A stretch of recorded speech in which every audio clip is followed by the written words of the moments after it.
"I'll ride you harder than the devil's horse," the cowboy laughed, his voice rough as saddle leather. The Montana wind cut like a blade, sharp with the scent of snow and horse sweat. Elena Naichi pulled her shawl tighter, her black eyes steady on the man who dared laugh at her defiance. His spurs clinked, a punctuation to the jest, but she saw past the mocking grin. She saw the loneliness stitched into the fabric of his soul, a wound as deep as any canyon. She had come north to hide from a past that hunted her in her sleep. He had lost a wife and built walls around his heart, higher than any corral fence. And in that frozen instant, standing in the middle of a dusty street in Willow Creek, both knew the other might be their undoing. The year was 1883. Montana Territory was a place that broke bones as quick as a man's temper. The settlement clung to the earth like a stubborn weed, one main street of false front buildings, a clapboard church, and the sprawling Everett Ranch that fed half the county.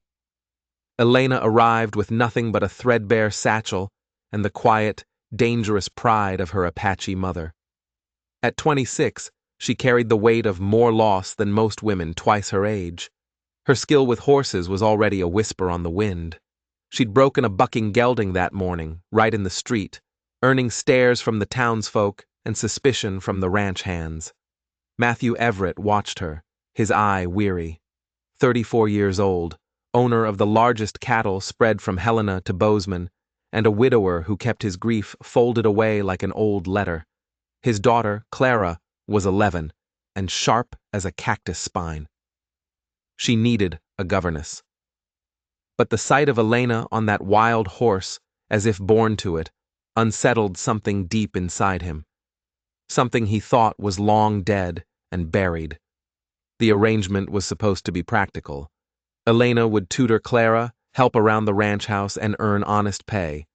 But Matthew knew, the moment her dark eyes met his, that nothing about her presence would ever be simple. It was a deal made out of desperation, but it felt like something else entirely. It felt like lighting a match in a barn full of dry hay. Matthew tested her right at the ranch gate. "You any good with children? Or just horses?" he asked, his voice flat as the prairie. "I can teach both to listen," she replied without flinching, her gaze unwavering. Clara, his daughter, peeked from behind him. Her eyes were full of suspicion, but also a flicker of curiosity that hadn't been there in 2 long years. "Do you know algebra?" the girl challenged.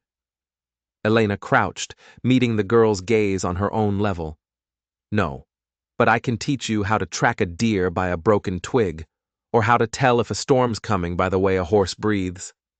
And the numbers," she added, a hint of a smile touching her lips. "I'll learn them with you." The girl's eyes lit with mischief. "Better than Mrs. Pritchard already." Matthew's jaw worked as though he were chewing on nails. He didn't trust easily, not since the fever had taken his wife Alice 2 winters past, but the sudden bright smile on his daughter's face was a thing he hadn't seen in 1,000 days. It was enough. He gave the woman a chance. But as she walked past him toward the house, he noticed a faint, silver scar at her temple, half hidden by her dark hair. It wasn't the kind of mark you got from falling off a horse. It was the kind of mark that told a story he was certain he didn't want to know. That first week, the ranch hands whispered, "The Apache girl at the big house." Some spat prejudice into the dirt. Others tipped their hats in grudging respect after seeing her ride fence in a sleet storm without a single complaint. Elena ignored them all. She focused on Clara, teaching her letters by candlelight, patience by tending newborn lambs, and courage by climbing the bare ridges to watch the hawks circle in the endless sky. Matthew kept his distance, but he found himself watching.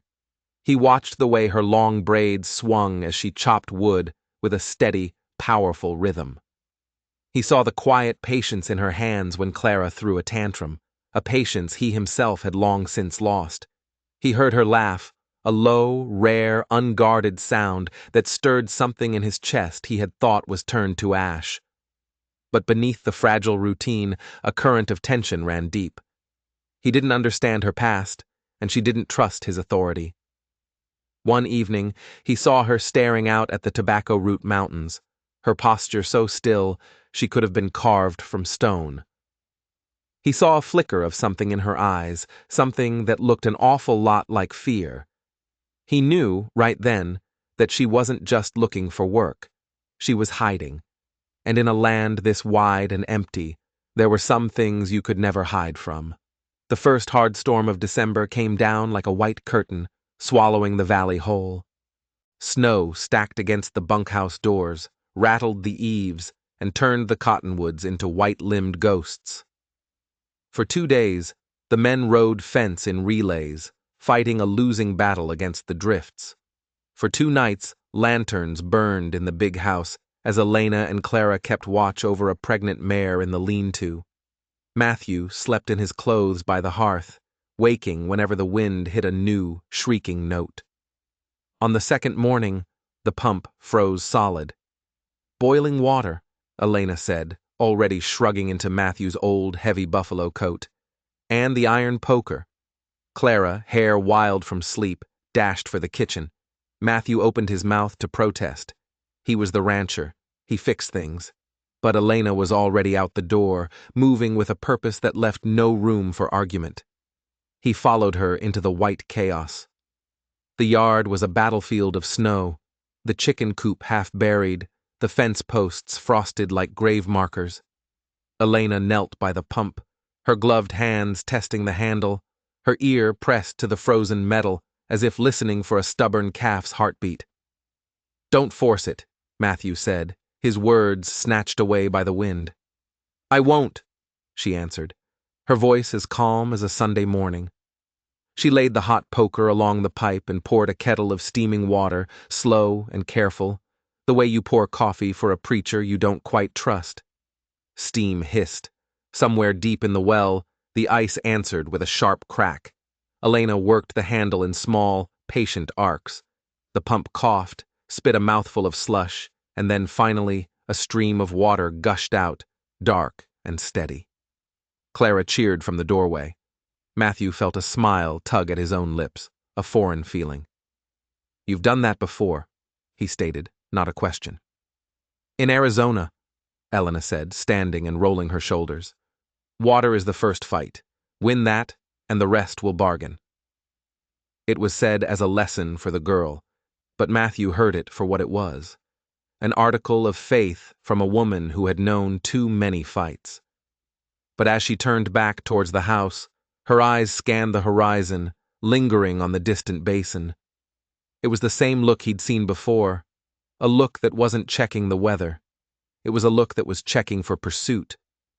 After breakfast, the day's chores threaded them together. Fodder for the cows, wood split and stacked, stalls mucked out. Then, the mare in the lean-to went into labor, and it was going wrong. The mare went to her knees, the foal stalled halfway out, a life caught between 2 worlds. Elena slipped into the straw without a moment's hesitation. "Soap," she commanded, her voice sharp. "Clean towels. Clara, count with me. 1, 2, 3, pull." Matthew's hands, slick and trembling, wrapped around the foal's legs while Elena guided the head. They pulled on her count, their bodies straining together in the cold, dim light. The foal slid free, collapsing into a trembling, wet heap. For a moment, it didn't breathe. Elena cleared its nostrils, rubbed its ribs with a rough towel, then cupped her hands over its muzzle and breathed her own warm air into its lungs.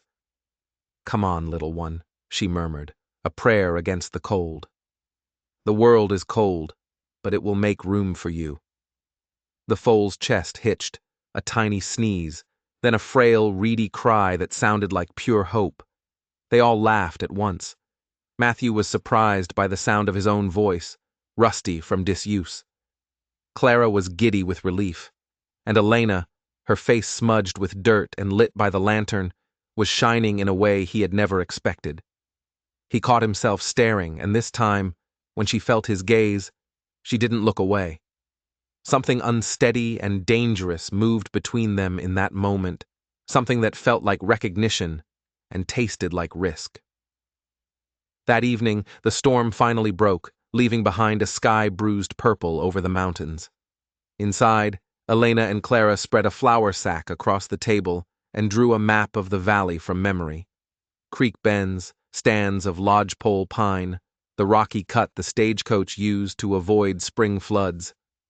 Names make it yours, Elena told the girl, her pencil scratching. Where would you hide? She asked, her voice suddenly low. If men came with questions you did not want to answer? Clara's eyes flicked from the map to the woman. Have you had to do that? The words sat between them like a dropped coin. Elena's mouth thinned. I had people who taught me to notice the small things, she said, her voice careful. The way snow takes the shape of a boot, how a horse tells you what it sees long before you do.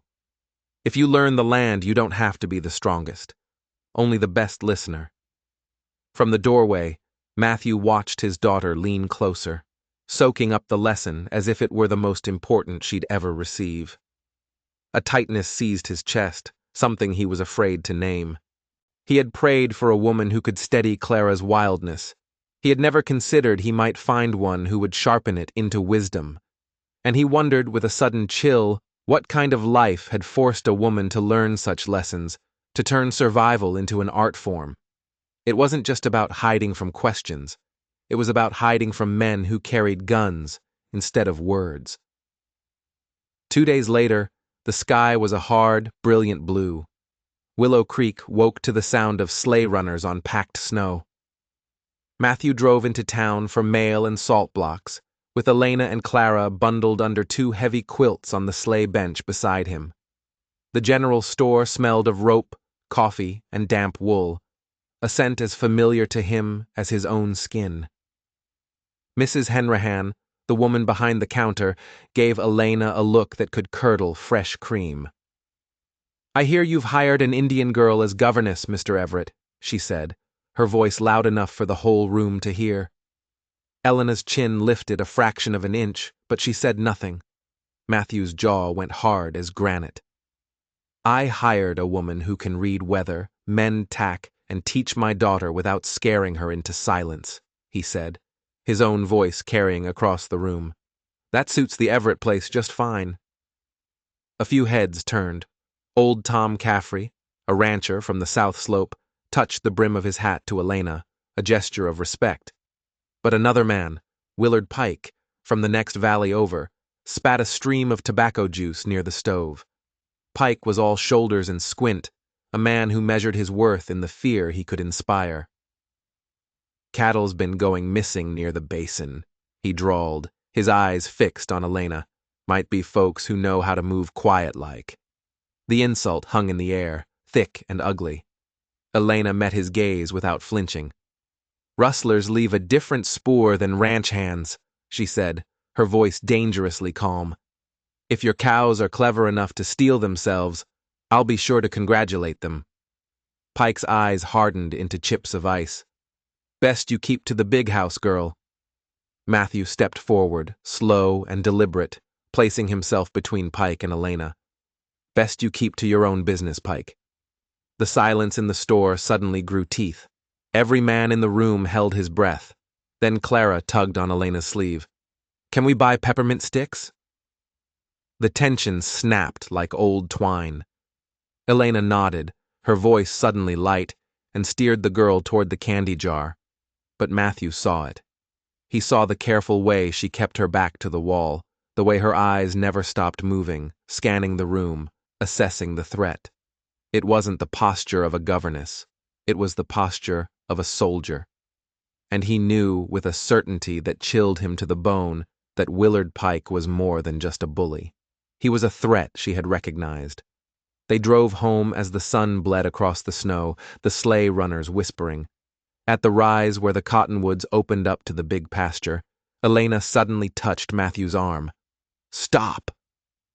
He reined in the horses. The world went silent, muffled by the snow. She slid from the seat, crouched, and studied the ground beside a drifted fence line. What is it? Clara whispered, her voice small. Elena pointed. Her finger was steady. Boot prints. 3 men. One drags his left foot, see? A nail missing in the heel. She looked up, her eyes scanning the broken fence rails. They came through after the last snowfall, but before the wind died. Someone levered that top rail apart with an iron bar. That's not the work of stray steers. Her gaze followed the tracks, which led not toward the road, but away from it, toward the basin. The same basin Pike had mentioned. Matthew's breath frosted in the air. He saw what she saw now, and shame prickled him. He'd ridden this fence line himself yesterday and missed it completely. How do you know all that? He asked, his voice low. I learned to read stories left in the dirt, she said, brushing snow from her hands as she climbed back onto the bench. Her eyes were narrow, fixed on the distant horizon, where Pike ran his cattle on land he bragged about more than he worked. You'll want to choose your next moves careful, Matthew, she said, using his first name for the first time. These men weren't looking for cattle. That night, the big house felt smaller, the walls closing in. Matthew spread out the flour sack map, weighting the corners with salt shakers. Elena stood across from him, the lamplight catching that silver scar at her temple. What happened there? He asked, his voice quiet. Someone who thought fear was obedience, she said simply.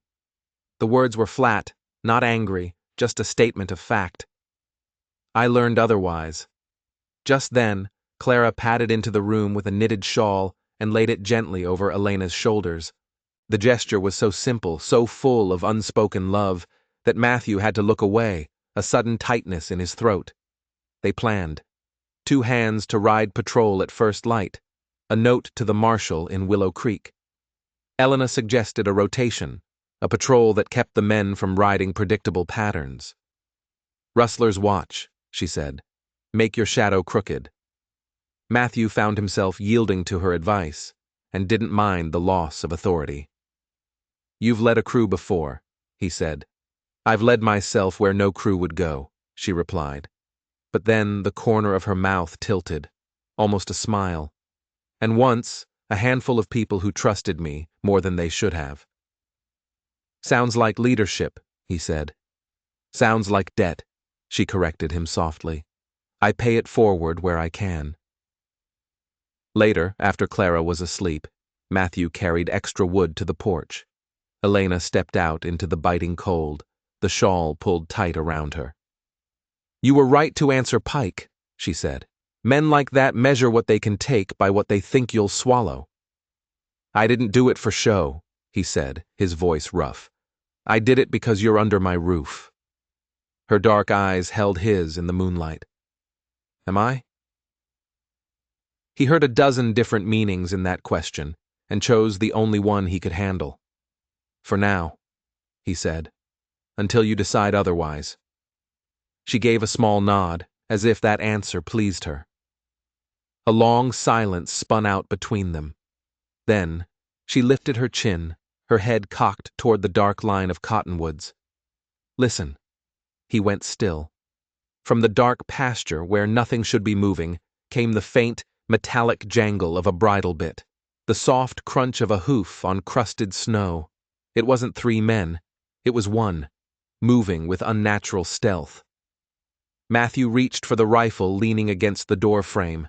Elena's hand found the doorknob, and without looking away from the darkness, she turned it, unlocking it, a signal as old as danger itself. Wake the men, he whispered. She shook her head once, her eyes never leaving the darkness. Not yet, she breathed, her voice a thread of steel. Sometimes the first thing you learn by listening is whether the thing in the dark is stupid enough to come closer.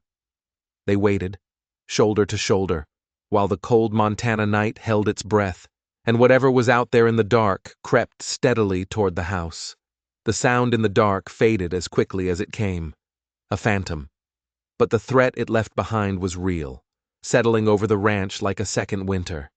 Elena grew even quieter in the days that followed. She taught Clara, mended clothes, rode fence, but her eyes were always scanning the horizon, her body coiled like a spring. Matthew saw her cleaning a small, wicked-looking knife by the firelight one night, its blade honed to a razor's edge. It wasn't a skinning knife. It was a fighting knife. In late January, the snow crusted hard enough to walk on. Elena and Clara built a snow fort in the pasture, and for one afternoon, the sound of the girls' laughter rose bright against the pale sky. Matthew leaned on his pitchfork in the barn, just listening, a warmth spreading through his chest. Elena was on one knee, showing Clara how to brace the walls. "Everything worth building," she said, her voice carrying on the wind, "must last two kinds of weather, the one you see coming and the one you don't."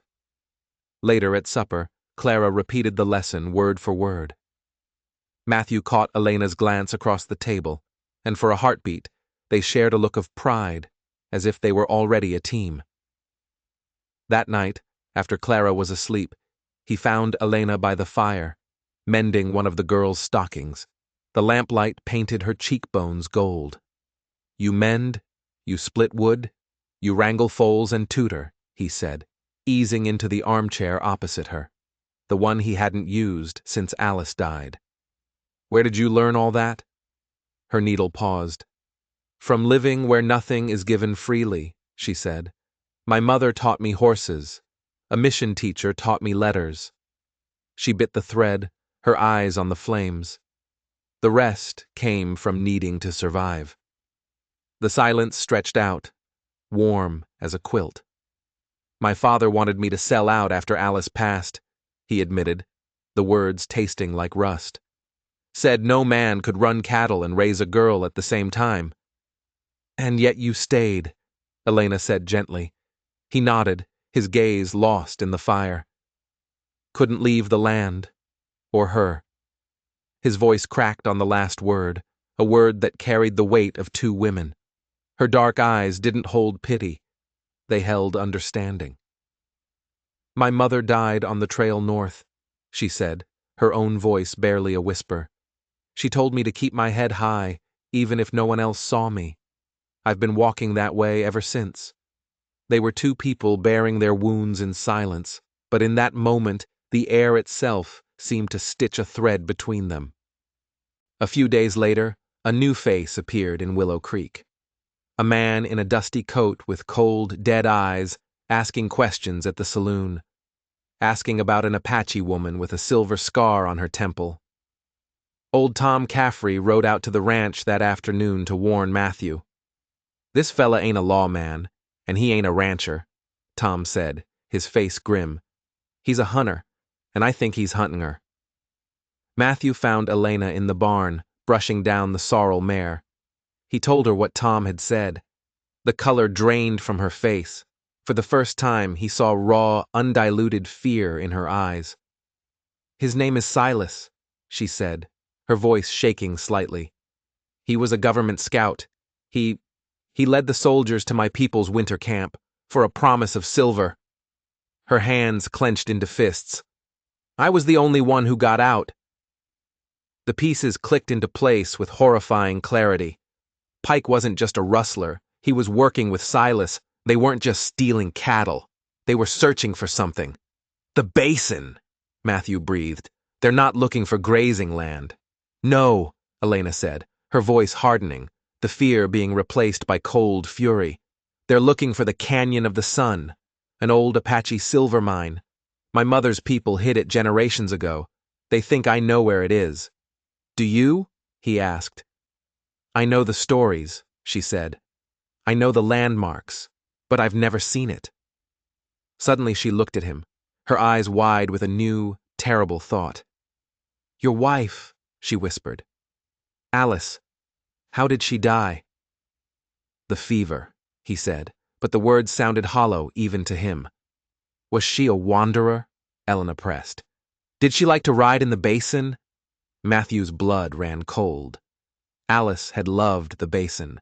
She sketched the rock formations, the ancient trees.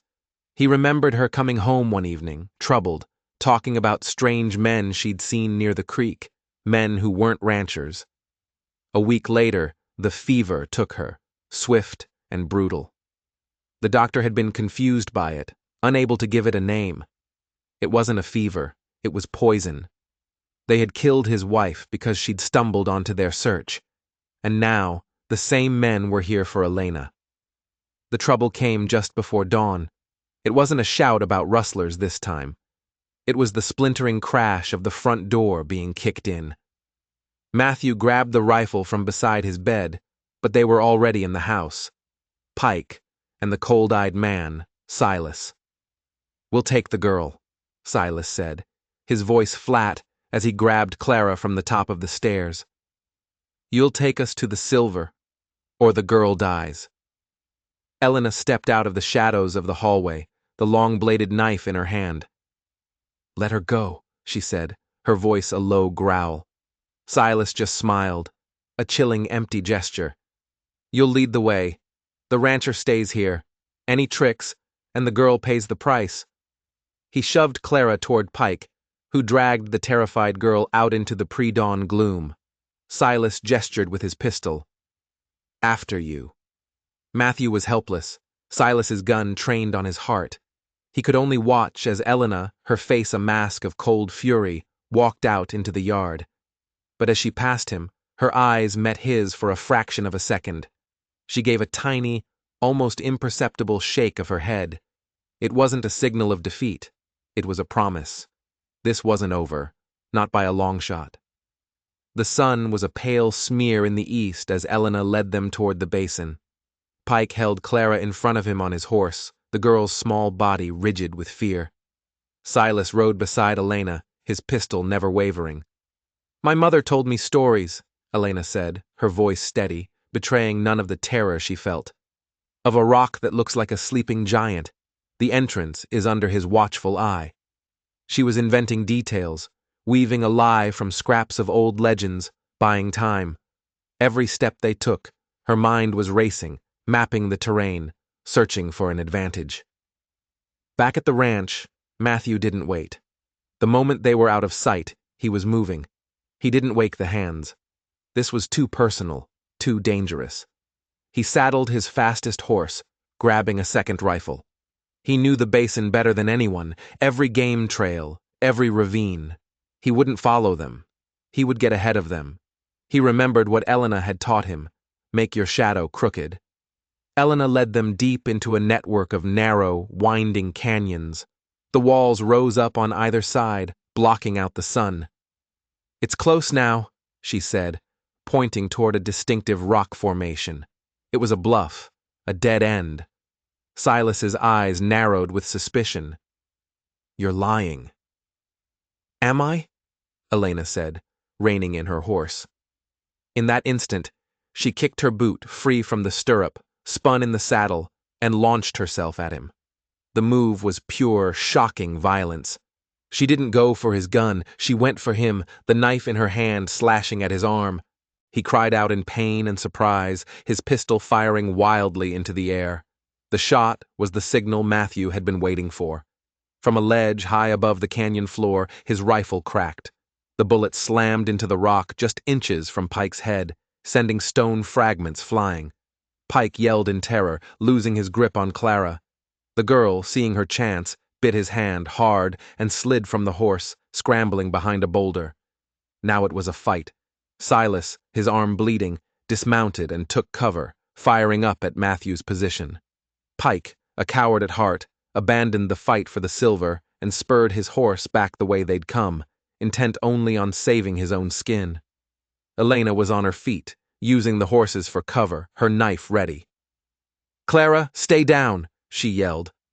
Matthew fired again, pinning Silas down. It gave Elena the opening she needed. She darted from behind the horse, not at Silas, but toward the narrow entrance of the canyon. She scooped up a handful of loose stones and hurled them with all her might at a precariously balanced rock slide on the slope above. It was a desperate gamble. The stones hit, and for a heart-stopping moment, nothing happened. Then, with a low groan, the slide gave way. A river of rock and dirt thundered down into the canyon, completely blocking the path Pike had just fled down. He was trapped. Silas, seeing his escape route cut off, turned his fury on Elena. He charged, pistol raised. From his perch, Matthew couldn't get a clear shot. It was just the two of them now, down in the dust and shadows. Elena didn't run. She stood her ground, knife held low, waiting. She had survived a massacre. She had crossed a desert. She had faced down bullies and bigots. She would not be broken here. Silas lunged. Elena moved like a dancer, sidestepping his clumsy attack, the blade of her knife flashing in the dim light. He grunted, stumbling, a red line appearing on his cheek. He was bigger, stronger, but he was a bully, used to victims. She was a survivor, used to fighting for every breath. He came at her again, and this time she ducked under his arm, her own body a weapon, driving her shoulder into his midsection. He staggered back, winded, and that's when Matthew's chance came. Another shot echoed through the canyon. This time, it found its mark. Silas cried out, dropping his pistol as the bullet tore through his shoulder. He collapsed to his knees, defeated. From the other side of the rock slide, they could hear Pike screaming, trapped and terrified. It was over. Matthew scrambled down the rock face, his heart hammering against his ribs. He ran to Clara, wrapping her in his arms, holding her tight. Elena stood over Silas, her chest heaving, the knife still gripped in her hand. Her eyes met Matthew's over the heads of his daughter and the defeated man on the ground. There were no words. There didn't need to be. Everything they felt was right there, clear as the Montana sky. Justice had been served, not by a lawman's badge, but by the courage of a woman who refused to run any longer, and the fierce love of a man who had finally found something worth fighting for again. The house was quiet after the storm of men and gunfire. Snow began to fall again, soft and gentle, as if the land itself wanted to cover the scars of the day. The marshal had come and taken Silas and Pike away. Clara was asleep in her bed upstairs, safe. Matthew and Elena sat by the fire, the same way they had before, but now everything was different. He poured 2 cups of coffee, and this time they drank. His hands were steady now. "I thought I'd buried my heart with Alice," he said, his voice low and raw. "I kept telling myself duty was enough, the cattle, the fences, the girl, but when they took you today..." His throat tightened, the words catching. "I realized losing you would hollow me out worse than the grave already has." Elena's eyes, soft in the firelight, met his. "You speak as if I already belong to you." "You don't," Matthew admitted. "But I want you to. Not because you can face down a killer or break a colt, though God knows I've never seen the like, but because you see Clara for who she is. And you see me, even the broken parts I try to hide." Elena drew in a shaky breath. "All my life, I've been an outsider. Half Apache, half settler. Never enough of either to belong anywhere. But here, with Clara's hand in mine, and your eyes on me, this feels like the first real home I've ever known." Matthew reached across the hearth's glow, his calloused hand covering hers. "I don't have fancy words, Elena. Just this. Marry me. Share this house, this land, this child. Let's build something that lasts 2 kinds of weather, the kind you see coming and the kind you don't." Tears slipped hot down her cheeks, but her smile was steady and true. "You're asking me to risk my heart?" "I am," he swallowed. "Then I'll risk it," she whispered, her fingers lacing through his. "Yes." Relief shook him, a feeling so strong it was like a physical blow. He leaned across the small space between them, and their lips met. It was hesitant at first, then sure, a promise sealed not with fire, but with the steady, enduring warmth of a hearth that would burn through all the winters to come. Upstairs, a floorboard creaked. Clara's voice, sleepy but bright, drifted down. "Does this mean I get to call her Ma?" Elena laughed through her tears, a sound of pure joy. Matthew stood and pulled her to her feet, drawing both of them into his arms. The three of them stood there, folded together in the warm glow of the fire as it sputtered its last sparks. Outside, the snow fell, blanketing the valley, making everything new again.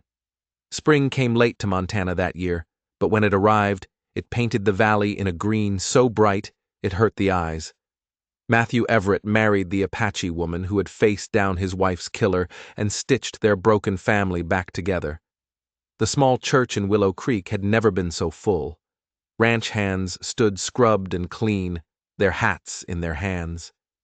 Even Mrs. Henrahan managed a tight-lipped smile. Clara walked ahead as the flower girl, grinning so wide she nearly tripped on her hem. Elena wore a simple dress, her long braid shining like jet down her back. When she reached him at the altar, Matthew's voice nearly failed him. "You look like the answer to a prayer I never dared to make." Her smile steadied him. "And you look like a man brave enough to keep me." Back at the ranch, tables were laid under the cottonwoods, fiddles played, and laughter carried across the pastures. As dusk settled, lanterns were lit, and Elena danced with Matthew, his hand firm at her back, their steps finding a rhythm that felt like it had been theirs forever. Clara, sleepy and content, curled against Elena's side. "Best day ever," she murmured. Matthew draped an arm around them both, his heart so full he felt it might burst. "It's just the beginning," he said.